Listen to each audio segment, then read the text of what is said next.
Lyndsay believes passionately in the importance of both political and community involvement, and for the past 5 years has been actively devoted to both areas. She served as a political consultant and then also as the outreach coordinator for State Representative Mike Verb of Montgomery County. She took it upon herself to help coordinate efforts in the relief of Hurricane Katrina, and actually took a hands-on approach to community service by traveling abroad for extensive periods of time, working to help increase the quality of life in India, Guatemala, and the Bahamas. In addition to her involvement with numerous state and local and federal campaigns, Lyndsay writes and speaks frequently on the rewards of being a politically active young woman. She's also running for Republican committee person in Montgomery County. Lyndsay O'Herrick.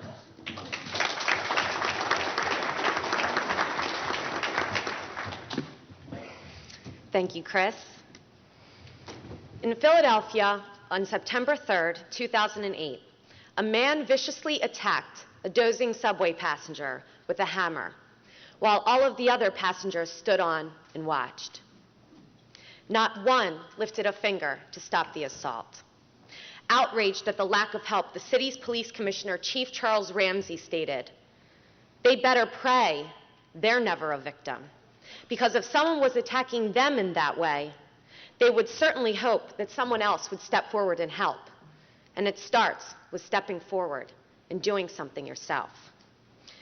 Unfortunately, this story reminds me of others of a similar nature, all set in Pennsylvania, where good people did nothing to stop the injustices occurring right in front of them.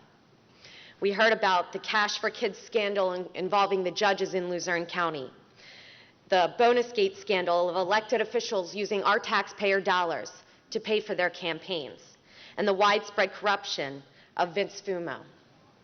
The failure to stop egregious acts, be they violence or corruption, leads to the same result: a systematic breakdown in our society where we all become victims. In Pennsylvania, a culture of corruption has entrenched itself so deeply that many citizens across the Commonwealth have become desensitized to its effects and therefore aren't willing to stand up for what is right. Think about that fateful subway ride.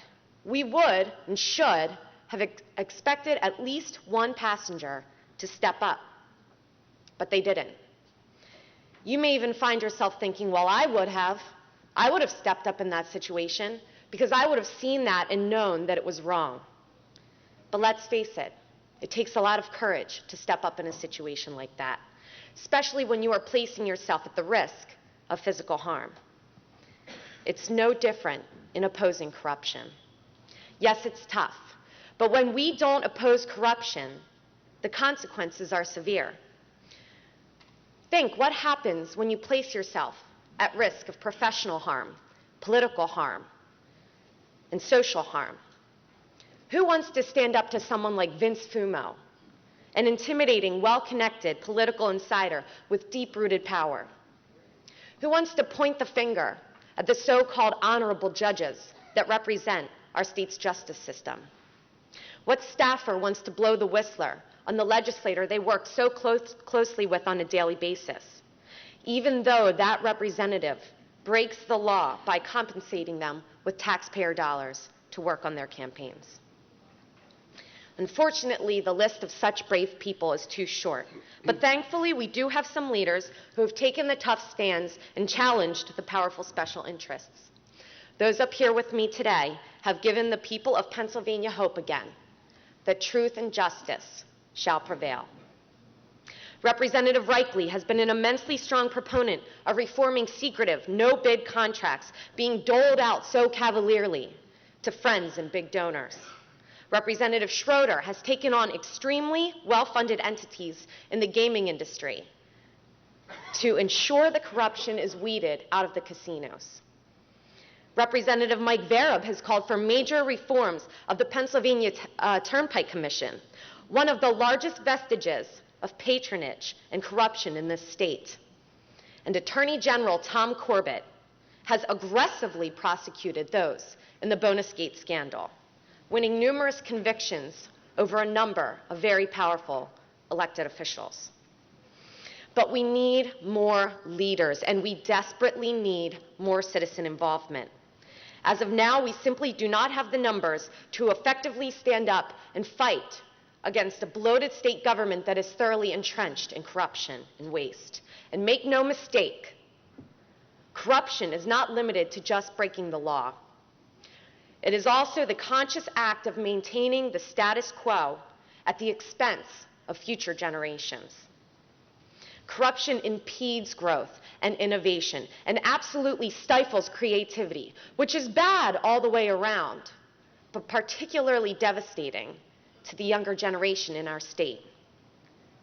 We have continued the flight of the best and the brightest from Pennsylvania. Children are born here, raised here, educated in the colleges and the universities of this state, some of the best in the world.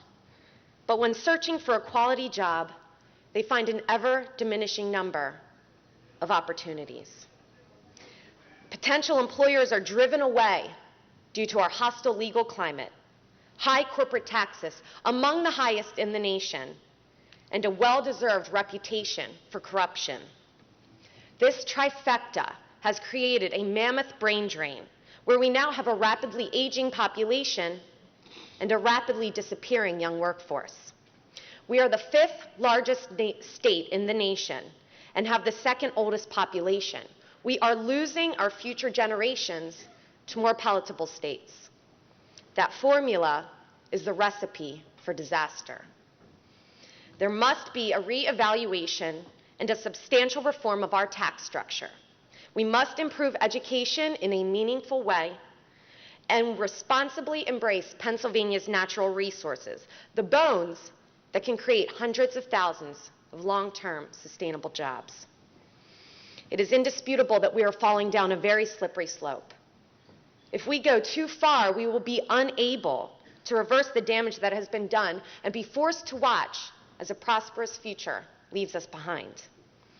I was born, I was raised, and I was educated in Pennsylvania. This is my home, where my family is, and where I want to make my life.